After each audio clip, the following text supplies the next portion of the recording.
അല്ല, നിങ്ങൾക്കിതൊക്കെ ശീലമായിരിക്കും. പക്ഷേ എന്റെ കാര്യമാ ഞാൻ ആലോചിക്കുന്നത്. ഓ, എന്റെ ഒരു തലവിധി.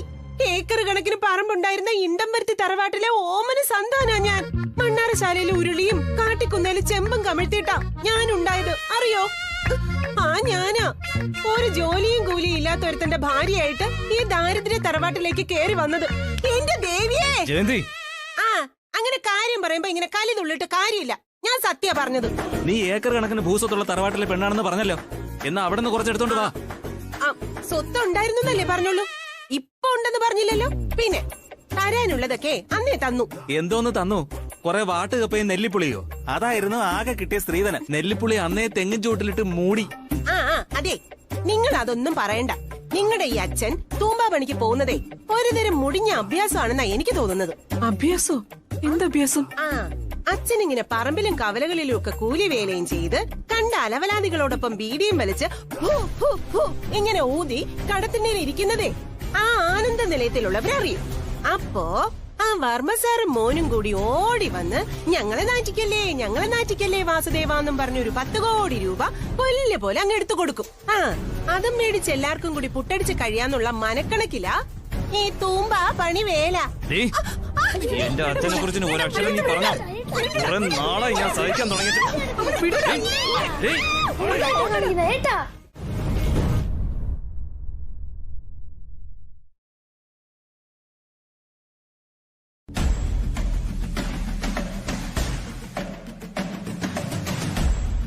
Sir? Akhil sir? Sir?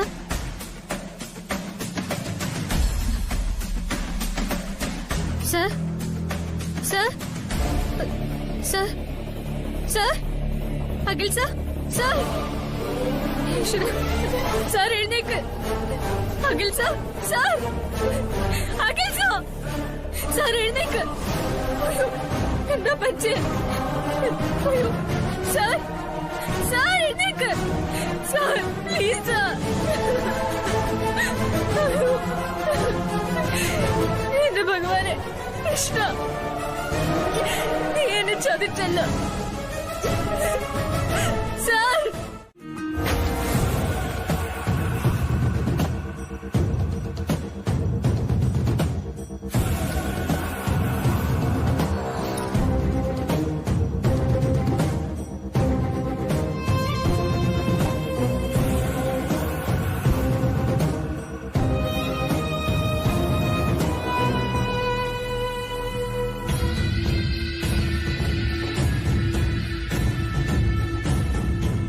Sir,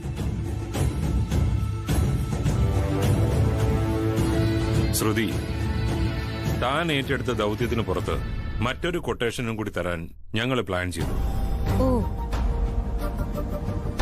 Aishwarya തന്നതിന്റെ double ഞങ്ങൾ തരും. പക്ഷേ നീ ഐശ്വര്യയുടെ കൂട്ടുകാരിയായതിനാൽ അത് ചെയ്യുമെന്നാ ഞങ്ങളുടെ സംശയം. ഐശ്വര്യന്റെ കൂട്ടുകാരി തന്നെയാ. ഒരുമിച്ച് ഒരേ കോളേജിൽ പഠിച്ചതാ. പക്ഷെ അതിന്റെ പേരിൽ ഒരു വിട്ടുവീഴ്ചയ്ക്ക് ഞാൻ തയ്യാറല്ല. എനിക്ക് കൃത്യമായ പ്രതിഫലം കിട്ടണം. അത് കണക്ക് പറഞ്ഞ് ഞാൻ മേടിക്കുകയും ചെയ്യും. ഐശ്വര്യ ശ്രുതിയെ ഫോണിലൂടെ ഞങ്ങളെ പരിചയപ്പെടുത്തിയിട്ടുണ്ട്. നിങ്ങളെ രണ്ടുപേരെ കുറിച്ചും വ്യക്തമായി എന്നോടും പറഞ്ഞിട്ടുണ്ട്.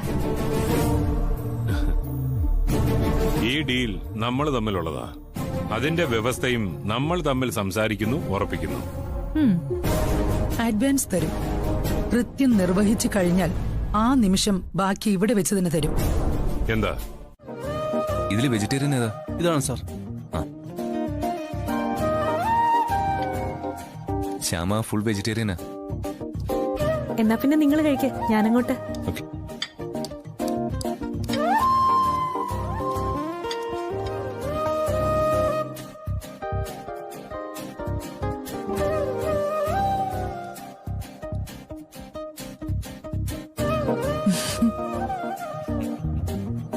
എന്താ ചിരിച്ചേ?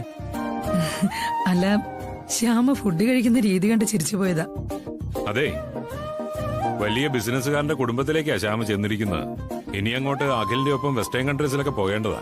അവിടെയൊന്നും ഇങ്ങനെയല്ല ഭക്ഷണം കഴിക്കുന്നത്. ഇനി എല്ലാ കാര്യത്തിനും കുറച്ചുകൂടി സ്റ്റാൻഡേർഡ് കീപ്പ് ചെയ്യണം ശ്യാമേ. ഈ സ്പൂണും ഫോർക്കും കൊണ്ട് എങ്ങനെ ഫുഡ് കഴിക്കുന്നതെന്ന് ഞാൻ പഠിപ്പിച്ചു തരാം. വേണ്ട. ശ്യാമ ജനിച്ചതും വളർന്നതൊക്കെ ഓസ്ട്രേലിയയിലോ അമേരിക്കയിലോ ലഡാക്കിലോ ഒന്നുമല്ല. നിങ്ങളും ഞാനും ജനിച്ചു വളർന്ന പോലെ ഇവിടെ മലയാളക്കരയില. ഇവള് അമ്മയെ മോമെന്നും അച്ഛനെ ഡാഡെന്നും വിളിച്ചു ശീലിച്ച് വളർന്നതല്ല. അമ്മയെ അമ്മയെന്നും അച്ഛനെ അച്ഛനെന്നും വിളിച്ചു ശീലിച്ച് തന്നെയാ. ഒരു കേരളീയ കൾച്ചറാ ശ്യാമയ്ക്കുള്ളത്. അതുകൊണ്ടാ ഞാൻ ഇവളെ ഇഷ്ടപ്പെടുന്നത്. നിങ്ങൾ വിദേശികളായ സാഹിബുമാരാണെന്ന് ഞാൻ അറിഞ്ഞില്ല. ഇവിടെ ഇരുന്ന് ഭക്ഷണം കഴിക്കാൻ ബുദ്ധിമുട്ടുണ്ടെങ്കിൽ നിങ്ങൾക്ക് എഴുന്നേറ്റ് പോവാം. കഴിച്ചോ.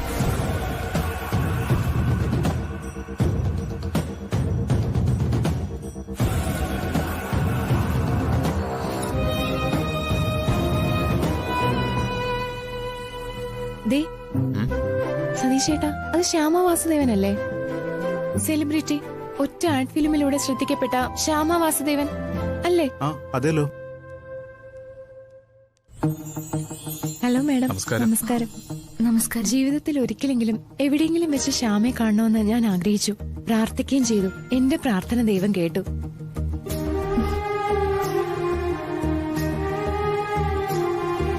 ശ്യാമയുടെ ആ ആർട്ട് ഫിലിം കണ്ട ശേഷം ഇവക്ക് ശ്യാമയെ കുറിച്ച് മാത്രമേ പറയാനുള്ളൂ. അതിന്റെ മെസ്സേജ് എത്ര വലുതാണ്. അത് മാത്രമല്ല, ആ അവാർഡ്ദാന ചടങ്ങിന് ശ്യാമ നടത്തിയ മനോഹരമായ പ്രസംഗം എന്തൊരു എളിമ, എത്ര വലിയ പ്രതിഭയാ ശ്യാമ.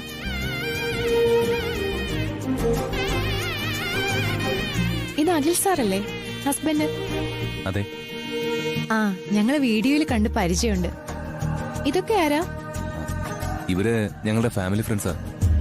കേട്ടിട്ടുണ്ടാവണം. വലിയ ബിസിനസ്സുകാരനാ ജഗന്നാഥൻ. ഞങ്ങള് ശ്യാമയ്ക്കൊപ്പം ഒരു സെൽഫി എടുത്തോട്ടെ?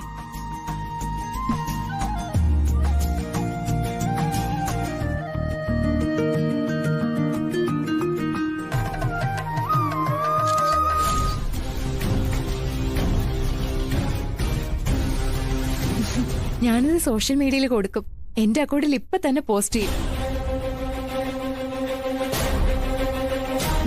ശ്യാമയെ പരിചയപ്പെട്ട നമുക്കൊരു ക്രെഡിറ്റ് അല്ലേ സതീഷ് ചേട്ടാ? അത് 10 പേരെ അറിയട്ടെ. അത് 10 പേരെ അറിയുമ്പോഴേക്കും ഇവിടെ ഒരു പട്ടിക്കുഞ്ഞ് പോലും അറിയാതെ ഇവളുടെ ഇവന്റെയും കഥ കഴിയും.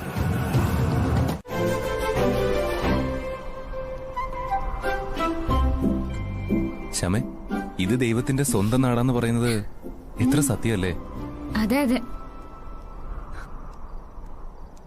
2 സാഹചര്യങ്ങളിൽ ജീവിച്ച നമ്മളെ എത്ര അത്ഭുതകരമായിട്ടാ ദൈവം കൂട്ടിച്ചേർത്ത്. എല്ലാ കല്യാണങ്ങളും അങ്ങനെ തന്നെ നടക്കുന്ന സർ. തീർച്ചയായും. നല്ല തണുപ്പല്ലേ? ശ്യാമ, ചേർന്ന് നിന്നോ.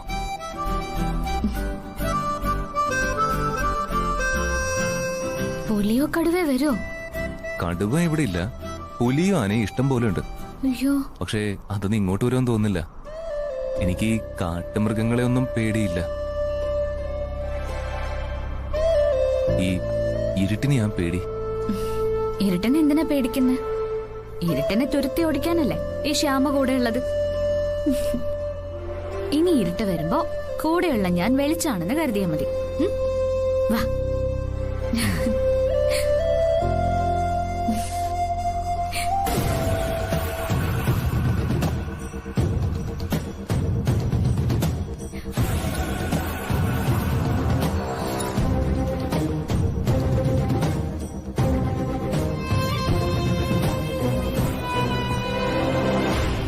അവര് തിരിഞ്ഞു നോക്കുമ്പോ നമ്മളെ കാണില്ലേ? എങ്ങനെ കാണാനാ? ഇവിടെ ഇരുട്ടല്ലേ.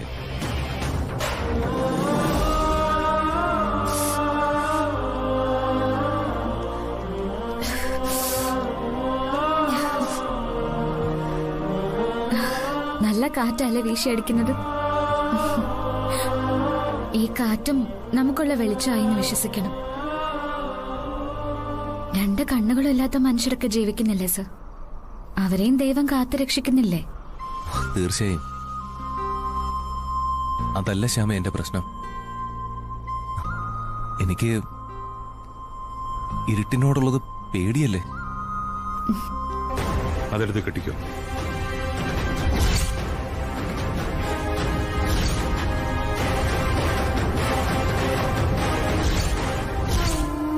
വാ. ഏതോ ശാപം പോലെ പിടികൂടിയിരിക്കുക ഇരുട്ടിനോടുള്ള ഈ പേടി. അത് ഈ ശ്യാമ മാറ്റിയെടുക്കും. ഇപ്പൊ ആ പേടി മാറാനാ ഈ കൈ ഇങ്ങനെ പിടിച്ചിരിക്കുന്നെ. ഇരുട്ട് വരുമ്പോ സാറിനെ ഓർക്കണം, ഞാൻ കൂടെ ഉണ്ടെന്ന് ഉറച്ചു വിശ്വസിക്കണം.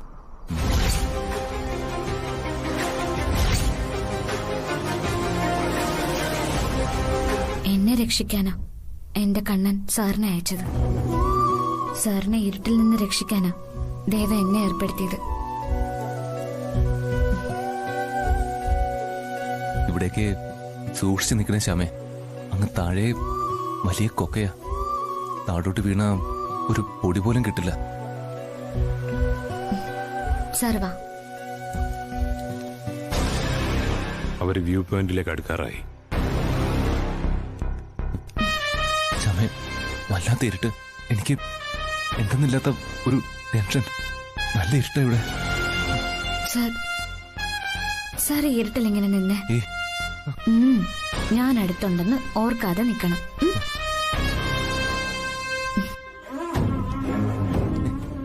ശ്യാമേ, ശ്യാമേ, ശ്യാമേ.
ശ്യാമേ, ശ്യാമേ,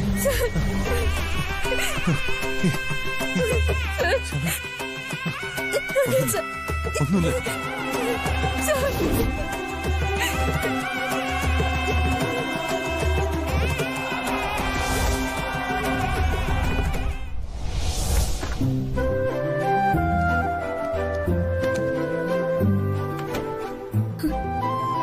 അഖിൽ സാറിന് എന്തെങ്കിലും പറ്റിയോ?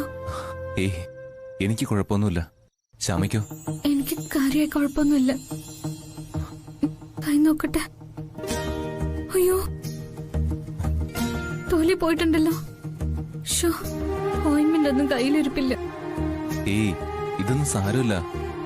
നാളെ കരിഞ്ഞോളും.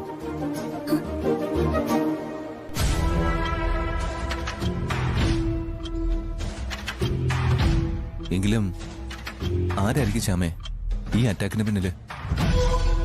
അതൊട്ട് സംശയിക്കേണ്ട. ഇതിന്റെ പിന്നിൽ അയാൾ തന്നെയാ, ആ ജഗന്നാഥ്. അങ്ങനെ തീർത്തങ്ങ് സംശയിക്കാമോ? സംശയമല്ല സർ, ഉറപ്പിച്ച് വിശ്വസിക്കാം.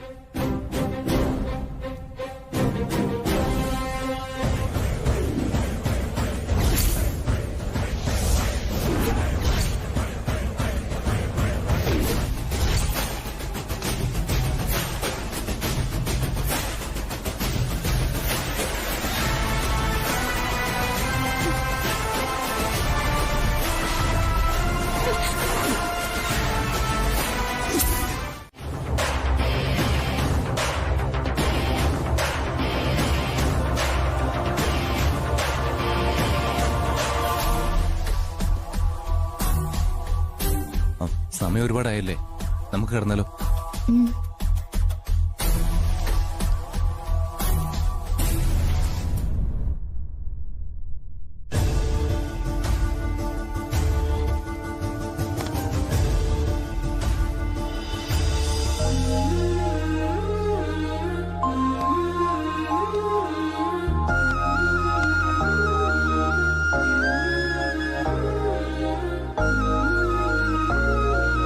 ആ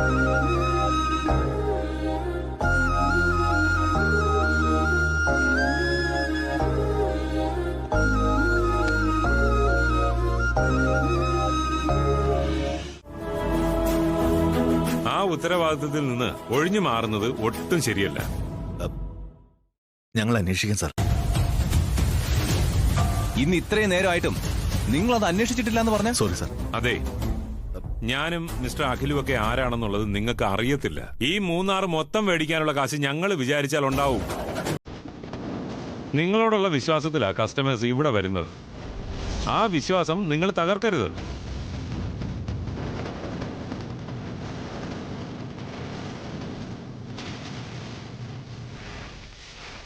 നാളെ ഫാക്ടറിയുടെ ലേലവാ. ഞങ്ങൾ ഓപ്പോസിറ്റ് കമ്പനികളുടെ ഉടമകളുമാ. സത്യത്തിൽ ബിസിനസ്സിൽ പരസ്പര എതിരാളികളുമാ. പക്ഷേ ഞങ്ങൾക്കൊരു വിഷയം വന്നാൽ ഞങ്ങൾ ഒറ്റക്കെട്ടാ, അല്ലേ അഖിലേ? അതെ, തനിക്ക് കൃത്യമായ ഒരു ഉത്തരവാദിത്വം ഇല്ല. അതുകൊണ്ട് ആ സീറ്റിലിരിക്കാൻ താൻ യോഗ്യനല്ല. താൻ പുതിയ ട്രെയിനിയല്ലേ? ഇവിടെ നടന്ന ഈ കാര്യത്തില് തനിക്ക് എന്തെങ്കിലും പറയാനുണ്ടോ? താൻ ആ സമയത്ത് എവിടെയായിരുന്നു? സർ, ഞാൻ ഈ സംഭവം നടക്കുമ്പോ എന്റെ റൂമിലായിരുന്നു. വീട്ടിലേക്ക് ഫോൺ ചെയ്തോണ്ടിരിക്കുകയായിരുന്നു. എല്ലാം കഴിഞ്ഞ് സെക്യൂരിറ്റി വന്ന് വിവരം പറയുമ്പോഴാ ഞാൻ അറിയുന്നത്. തന്നെ നെറ്റിക്കെന്ത് പറ്റി? എന്തിനാ ബാൻഡേജ് ഒട്ടിച്ചിരിക്കുന്നത്? ഇന്നലെ ഈ ജഗന്നാഥൻ സാറിന്റെ റൂമിൽ സർവീസിന് ചെന്നപ്പോ വാതിലൊന്ന് നെറ്റിയിടിച്ചതാ. സാറിനും മിസ്സസിനുണ്ടായ ഈ വിഷമത്തില് ഞാൻ ഖേദിക്കുന്നു. ഒരിക്കൽ കൂടി സോറി. എന്തായാലും ഇനി മുതൽ ഞങ്ങൾ കൂടുതൽ ശ്രദ്ധിക്കാം. ശ്രദ്ധിച്ചാൽ നിങ്ങൾക്ക് കൊള്ളാം, അല്ലെങ്കിൽ ഞങ്ങൾ അങ്ങ് പോകും. ശരി സർ.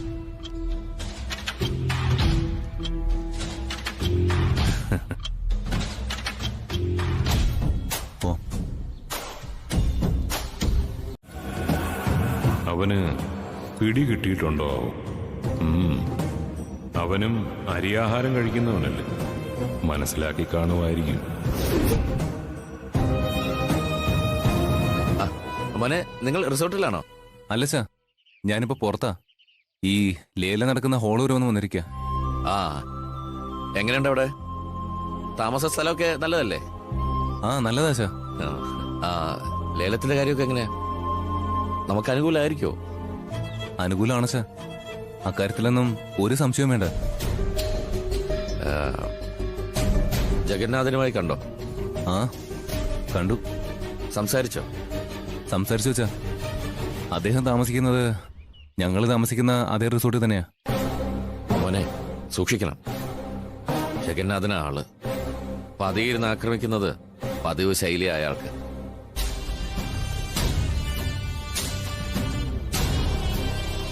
നിങ്ങൾ അവനോട് ലോഹ്യത്തിനൊന്നും പോണ്ട. ഇല്ല ചാ. ഡയറ്റ് മത്സരം വന്ന ജഗൻ എന്ത് വൃത്തിയിട്ട കളിയും കളിക്കും. ചതിക്കാൻ ശ്രമിക്കും. അറിയാച്ചാ. പിന്നെ എന്തെങ്കിലും കുഴപ്പം ഫീൽ ചെയ്താ ലേലം ഉപേക്ഷിച്ചെങ്കിൽ മടങ്ങിയേക്കണം. അവനോട് ഒറ്റയ്ക്ക് അംഗം വിട്ടാനൊന്നും പോണ്ട. അംഗമൊന്നും ഇല്ല ചാ. അച്ഛൻ പഠിപ്പിച്ചെന്ന മാർഗങ്ങളിലൂടെ സഞ്ചരിക്കൂ. ലേലത്തിൽ നമ്മൾ ജയിക്കും. ഫാക്ടറി നമ്മുടെ പേരിലാക്കിയിട്ടേ ഞാൻ തിരിച്ചു വരൂ.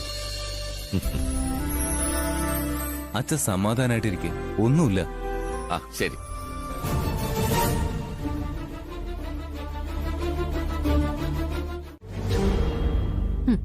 ഇത് നിന്റെ ഒടുക്കത്തെ പോക്കാണടി. ഒരല്പം കഴിയുമ്പോ നിന്റെ മരണവാർത്ത എല്ലാവരും അറിയും. നീ മരിക്കുന്നതേ ഞാൻ ലൈവായിട്ട് കണ്ടുകൊണ്ടിരിക്കുക.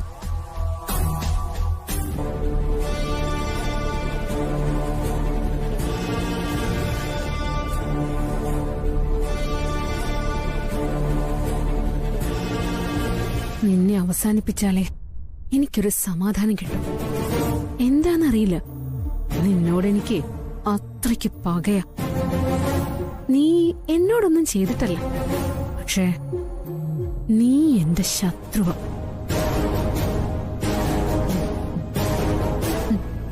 ചെന്ന് ചതുപ്പിലേക്ക് വീഴും. നിനക്കെന്റെ ആദരാഞ്ജലികൾ.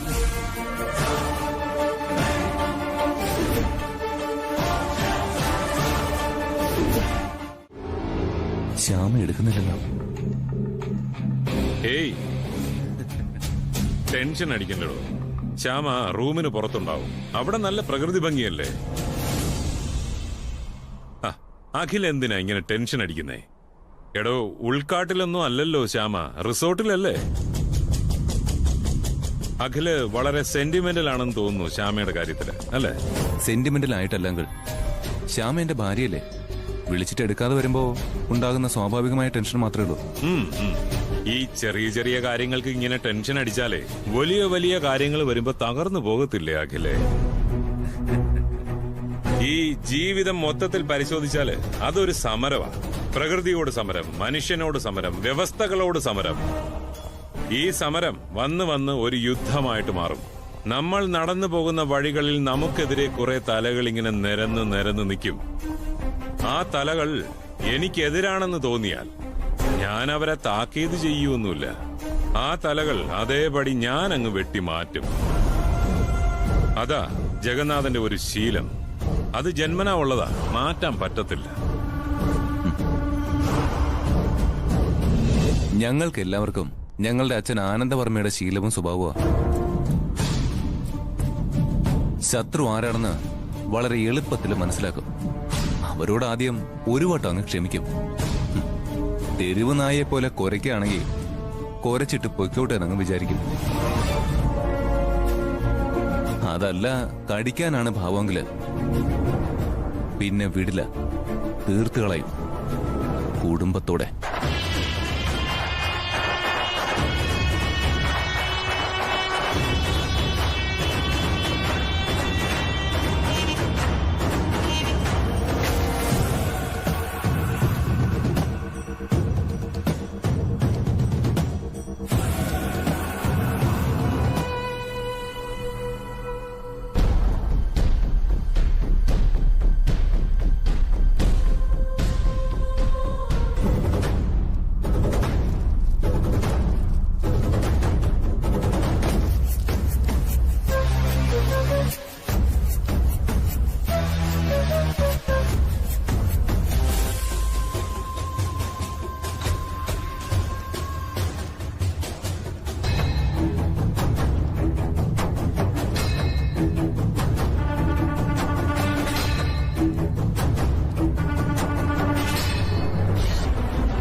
അങ്ങോട്ട് കാല് വെക്കരുത്, അത് ചതുപ്പാ.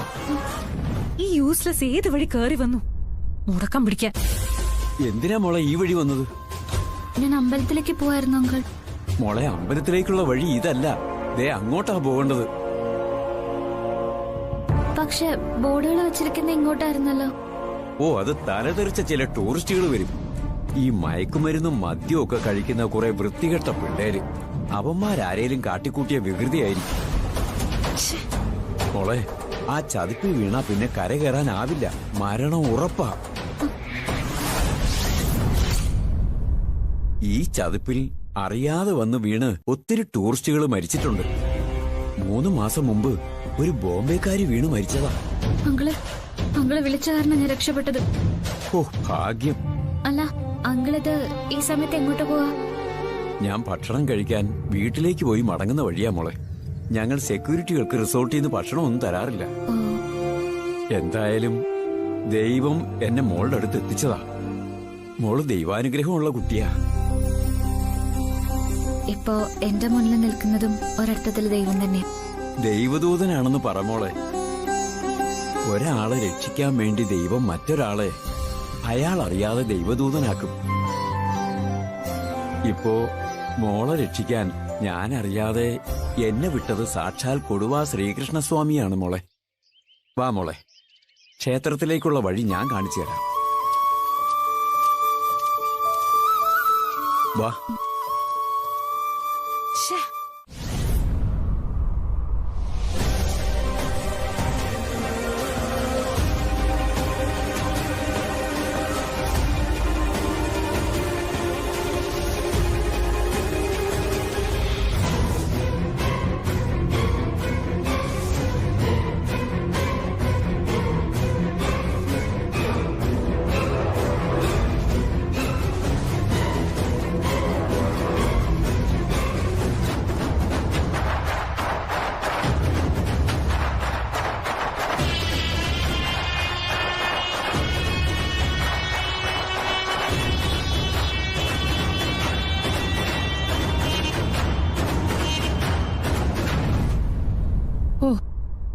ഈ ബോർഡുകൾ വെച്ചതുകൊണ്ട് എളുപ്പമായി അമ്പലത്തിലേക്ക് പോവാൻ. അല്ലെങ്കിൽ കുഴഞ്ഞേനെ. ഇങ്ങനെ പരോപകാരം ചെയ്യുന്നവർ ആരായാലും അവരെ പൂവിട്ട് പൂജിക്കണം.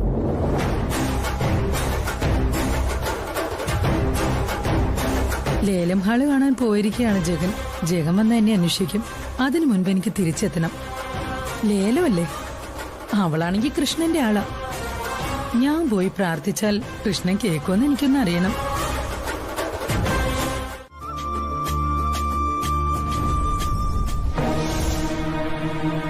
നിന്നോട് ഞാൻ അപ്പോഴേ ചോദിച്ചതാ, ഒരുക്കുന്ന കെണി എന്താ, അതൊന്ന് വിശദീകരിക്കാമോ? അപ്പൊ നീ എന്താ പറഞ്ഞേ? ഇതിനൊന്നും വിശദീകരണം വേണ്ട, ആ സീക്രട്ട് ഒന്നും പറയാൻ പറ്റത്തില്ലെന്ന്. ഇതിപ്പോ ചക്കിന് വെച്ചത് കൊക്കിന് കൊണ്ടൊന്ന് പറയുന്നതാ ശരി. ഞാൻ ചെന്ന് ആ ചതിപ്പിൽ ചാടി കൊടുക്കുകയും ചെയ്തു. അതെ, ഒരു പ്ലാൻ ഒരുക്കുമ്പോ അത് ഒടുക്കത്തെ പ്ലാൻ ആയിരിക്കണം, പത്മവ്യൂഹം പോലെ. പണ്ട് അഭിമന്യുവിനെ വീഴ്ത്താൻ കൗരവർ ഒരുക്കിയ പത്മവ്യൂഹം, അതുപോലെ ആയിരിക്കണം കെണി. ഇതിപ്പോ കാശ് കൊടുത്ത് നമ്മൾ തന്നെ കെണി വീണ് ചാവുമായിരുന്നു. അട്ടുകടിച്ച് എന്നെ ഒരു പരുവാക്കി കളഞ്ഞു. ഞാൻ വിരിച്ച വലയിൽ മായാ മാഡം ചെന്ന് ചാടുമെന്ന് ഞാൻ എങ്ങനെ അറിയാനാ? വാ തുറന്ന് പറയണമായിരുന്നു, ആ വഴി പോവരുത്, അത് ചതിക്കുഴിയാണെന്ന്. മുറിയിലിരിക്കുന്ന മാഡം ഇത്ര പെട്ടെന്ന് അങ്ങോട്ടേക്ക് പോകുന്ന ഞാൻ കരുതിയില്ല. അബദ്ധം പറ്റിക്കഴിഞ്ഞ് സോറി പറഞ്ഞിട്ട് കാര്യമൊന്നുമില്ല ശ്രുതി. വലിയ വീരവാദമായിരുന്നല്ലോ, ഞാൻ അവരെ തകർത്തിട്ടുണ്ട് ഇവരെ തകർത്തിട്ടുണ്ടെന്നൊക്കെ. ഇതിപ്പോ പവനായി ശവമായി എന്ന് പറഞ്ഞതുപോലെ ആയി. ഇത്രയും സെക്യൂരിറ്റീസ് ചുറ്റുപാട് നടക്കുന്ന ഈ സ്ഥലത്ത് ഇങ്ങനൊരു പദ്ധതി എന്തിനാ പ്ലാൻ ചെയ്തത്? അത് തന്നെ ഏറ്റവും വലിയ മണ്ടത്തരമായി പോയില്ലേ? സർ, ആ ഓപ്പറേഷൻ സക്സസ് ആയിരുന്നുവെങ്കിൽ അതിൽ പരൊരു വിജയമില്ല. ചതുപ്പ് നിലത്തിൽ വീണ് മരിച്ചാൽ അതൊരു മേർഡർ കേസ് അല്ല, അതിലൊരു കോൺസ്പിരസി സംശയിക്കേയില്ല. ന്യായങ്ങൾ പലതും പറയാം. ഞാൻ അവിടെ കിടന്ന് ചത്തുപോയിരുന്നെങ്കിലോ? അങ്ങനെയെങ്ങാനും സംഭവിച്ചിരുന്നെങ്കിൽ ഈ ജഗന്നാഥന്റെ കാട്ടാള രൂപം പലരും കാണുമായിരുന്നു. ഈ റിസോർട്ട് ഞാൻ കത്തിക്കും, അതിനകത്തിട്ട് ദേ എവളെയും ഞാൻ കത്തിച്ചാൽ. ഈ ജഗന്നാഥനെയും മായയും ശ്രുതിക്ക് ശരിക്കും അറിയത്തില്ല. ഞാൻ സാധാരണ കൊട്ടേഷൻ കൊടുക്കുന്നത് കൂടുതലും ബോംബെയിലെ ഗുണ്ടകൾക്കാ. അവന്മാര് വരും, കാര്യം നടത്തും, കാശ് മേടിക്കും, തിരിച്ചു പോവുകയും ചെയ്യും.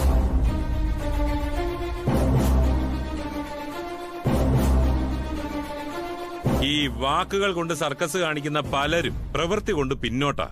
അതാ ഇപ്പൊ ഇവിടെ കണ്ടത്. സർ, ഇത് എനിക്ക് പറ്റിയ തെറ്റല്ല. മായാ മാഡം അവിടെ ചെന്ന് ചാടിയത് എന്റെ കുറ്റം കൊണ്ടല്ല, അങ്ങനെ പറ്റിപ്പോയി. പക്ഷെ ഞാൻ ഏറ്റെടുത്ത കാര്യം ഞാൻ വളരെ ഭംഗിയായിട്ട് തന്നെ നിർവഹിച്ചിരിക്കും. നിങ്ങൾക്ക് എന്നെ 100% വിശ്വസിക്കാം.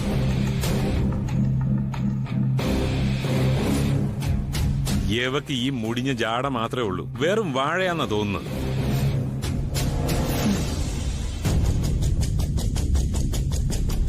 ശരീരവേദനയുണ്ടോ മായ? ഹോസ്പിറ്റലിൽ വല്ലതും പോണോ? അതൊന്നും വേണ്ട. പക്ഷെ ഞാനങ്ങ് ഭയന്ന് വിറച്ചുപോയി ജഗൻ. ആ ചതുപ്പ് വീണപ്പോ ആരോ കാലെ പിടിച്ച്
ഇത് തുറന്നെടുക്കാണല്ലോ.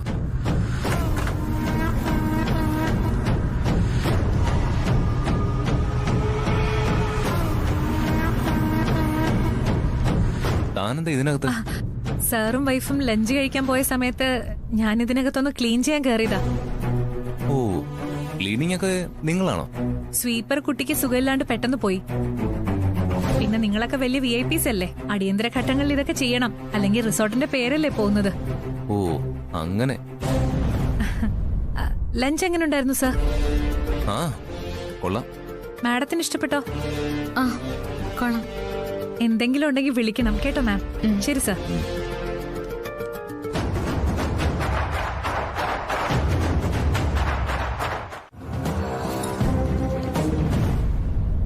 ശ്യാമേ, അഖിൽ സാർ. അഖിൽ സാറല്ലേ എന്നെ വിളിച്ച? സാറിവിടെ ഇല്ലല്ലോ. എന്താ അങ്ങനെ തോന്നിയേ?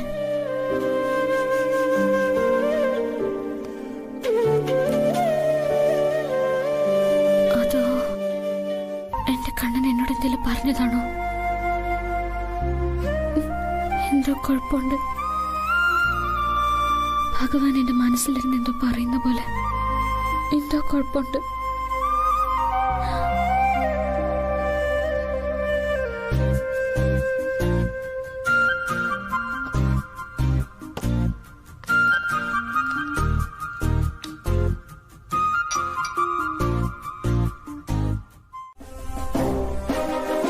ലേലം 10 മിനിറ്റിനകം ആരംഭിക്കും.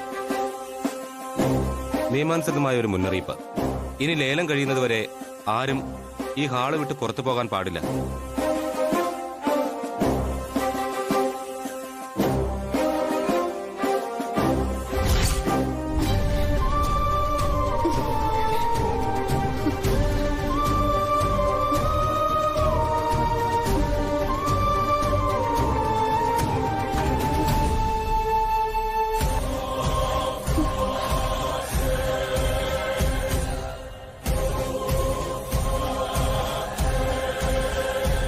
ദൈവമേ, ആപത്തായല്ലോ. ഇവളാ ലാപ്ടോപ്പ് കണ്ടെടുത്തല്ലോ. ഈ ലേലം നടക്കുന്ന ഹാള്. ശ്രുതി, എന്തുപറ്റി മാഡം? എന്തിനാ പരിഭ്രമിച്ച് ഓടുന്നേ? ഈ ലേലം നടക്കുന്ന ഹാൾ എവിടെയാ? ഓ അതാണോ? അതിവിടെ അല്ല, അത് ഈ വഴിയിലൂടെ ഇത്തിരി അങ്ങോട്ട് ചെന്ന് കഴിയുമ്പോ ഇടതുവശത്തായിട്ട് കാണാം ലേലം ഹാള്. അവിടെയാണോ? ശരി ശരി. നീ മൂന്നാറ് മുഴുവൻ കിടന്ന് ഓടിക്കോ. നിന്നെ ഞാനിങ്ങനെ ഓടിച്ചോണ്ടേയിരിക്കും.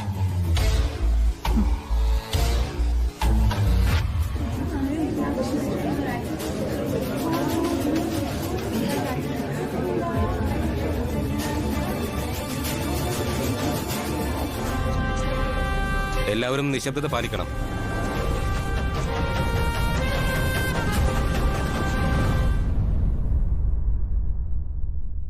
ഇനി 7 മിനിറ്റ് കൂടിയുണ്ട്. കൃത്യസമയത്ത് തന്നെ ലേലം നടക്കണം. 1 മിനിറ്റ് പോലും അങ്ങോട്ടോ ഇങ്ങോട്ടോ മാറില്ല.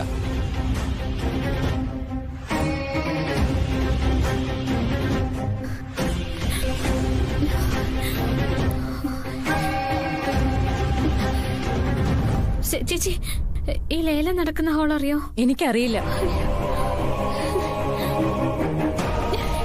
ഇനി എല്ലാവരും അവരവരുടെ ലാപ്ടോപ്പുകൾ എടുത്ത് ഓൺ ചെയ്ത് തയ്യാറായിരിക്കുക.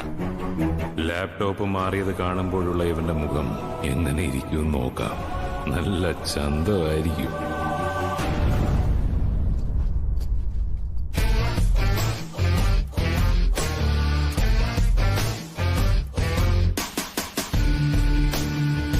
ഈശ്വര, ചതിച്ചല്ലോ.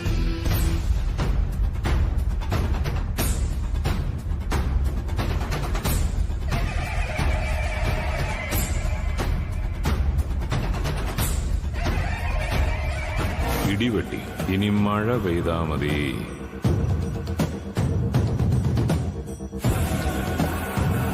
ഞാൻ എന്ത് വേണേലും തരാം. ചേച്ചി എനിക്കൊരു ഉപകാരം ചെയ്യൂ. എന്താ? എന്റെ ഹസ്ബൻഡ് അകത്ത് ലേലത്തിൽ പങ്കെടുക്കുന്നുണ്ട്. ഈ ലാപ്ടോപ്പ് ഒന്ന് കൊടുക്കണം. അത് ഞാനെങ്ങനെ കൊടുക്കും? അത് ചേച്ചി കൊടുക്കണ്ട, ഞാൻ കൊടുത്തോളാം. ഈ ചായ ഞാൻ കൊണ്ടുപോവാം. എനിക്ക് അങ്ങനെ അകത്തേക്ക് കടക്കാൻ പറ്റുമോ? അതുകൊണ്ടാ. അതൊന്നും പറ്റില്ല, ഇത് എന്റെ ജോലിയാ. ചേച്ചി ചേച്ചി പ്ലീസ് ചേച്ചി.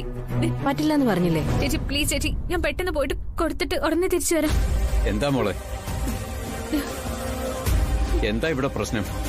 അങ്കിൾ, ഞാനൊരു ചെറിയ കുഴപ്പത്തില് പെട്ടുപോയി. എന്റെ ഹസ്ബൻഡ് ലേലത്തിലുണ്ട്. ഈ ലാപ്ടോപ്പ് എടുക്കാൻ മറന്നുപോയി. ഇതൊന്നും അകത്ത് കൊടുക്കണം. ആ ഹാളിന് മുന്നിൽ നിൽക്കുന്ന സെക്യൂരിറ്റി എന്നെ അകത്തേക്ക് കടത്തി വിടുന്നില്ല. ദേ, ഈ ചേച്ചി വിചാരിച്ച് എന്നെ സഹായിക്കാൻ പറ്റും. ഈ ചായ ഞാൻ അകത്ത് കൊണ്ടുപോയി കൊടുത്തോളാം.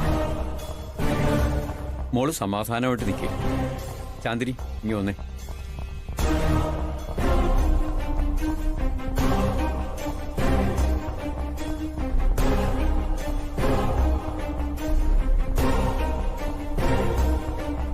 ചെല്ല്.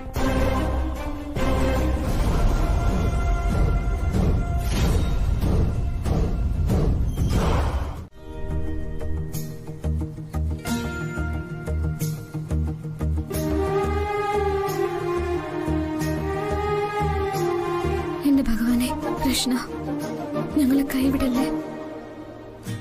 ആ ലീല ഞങ്ങൾക്ക് തന്നെ കിട്ടണേ. എന്റെ പ്രാർത്ഥന അവിടുന്ന് കേൾക്കണേ കൃഷ്ണ.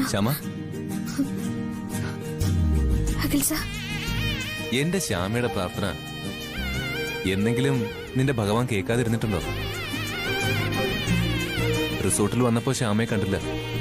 ശ്യാമ ഇവിടെ കാണുമെന്ന് എനിക്കറിയായിരുന്നു. അതാ നേരെ ഇങ്ങോട്ട് വന്നത്. ലേലം നമ്മൾ ജയിച്ചു ശ്യാമയെ. ആ സ്പൈസസ് ഫാക്ടറി ഇനി നമ്മുടെ സ്വന്തം. കൃഷ്ണ ഭഗവാനെ,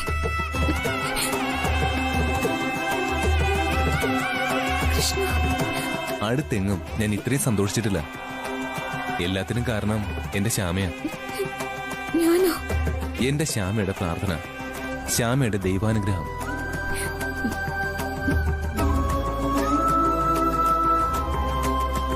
ശ്യാമയെക്കുറിച്ച് എങ്ങനെയൊക്കെ പറയണമെന്ന് എനിക്കറിയില്ല. നിന്റെ നന്മയാ എന്റെ അനുഗ്രഹം. എല്ലാം ഭഗവാന്റെ അനുഗ്രഹങ്ങളാക്കിൽ സാർ.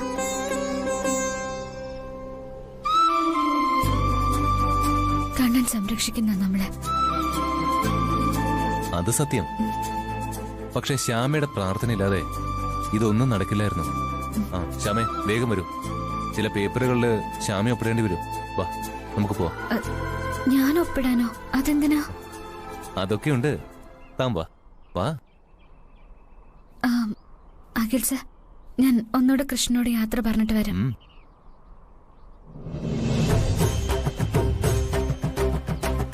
എന്റെ ഭഗവാനെ, എപ്പോഴും കൂടെ ഉണ്ടാവണേ.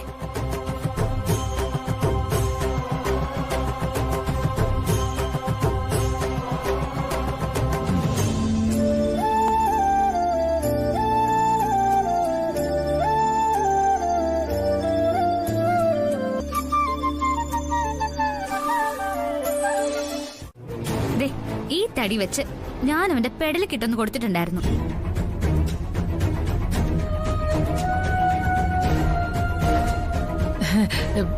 ഇതല്ലെങ്കിലും വലിയ അപകടം പിടിച്ച സ്ഥലമാണ്. അതെ. ചില ആളുകൾക്ക് എത്ര തല്ല് കിട്ടിയാലും മതി വരില്ല. പിന്നെയും വരും, തല്ല് മേടിക്കും. ആ കേട്ടോ മായ, ആ ലേലത്തിനിടയ്ക്ക് ചായയും കൊണ്ടൊരു ലേഡി സ്റ്റാഫ് വന്നായിരുന്നു. അത് നമ്മുടെ ഈ ശ്യാമയെ പോലെ തന്നെ ഉണ്ടായിരുന്നു. ഈ വാസുദേവന് പണ്ട് ഇവിടെ ഏതെങ്കിലും അമ്പലത്തിൽ കഴകവും മറ്റോ ഉണ്ടായിരുന്നോ എന്നുള്ളത് അറിയത്തില്ല. ചായയും കൊണ്ട് വന്നതേ ഒരു ദേവിയായിരുന്നു. എന്റെ ലാപ്ടോപ്പ് മാറ്റി ഏതോ ഒരു ഇഡിയറ്റ് എന്നെ ചതിക്കാൻ നോക്കി. എന്റെ ഒറിജിനൽ ലാപ്ടോപ്പ് കണ്ടെടുത്ത് സാക്ഷാൽ ദേവി അത് കൊണ്ടുവന്ന് തന്നത്.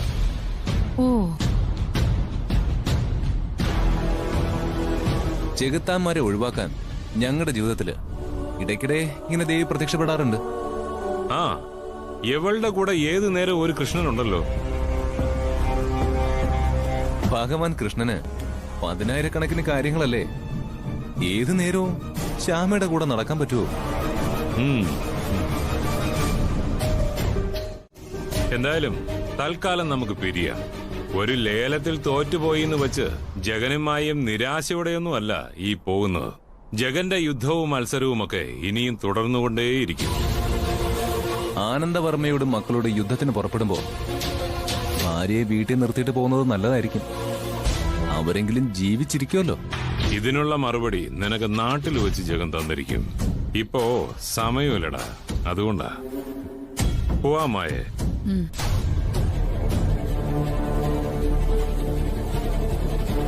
അങ്കിളെ,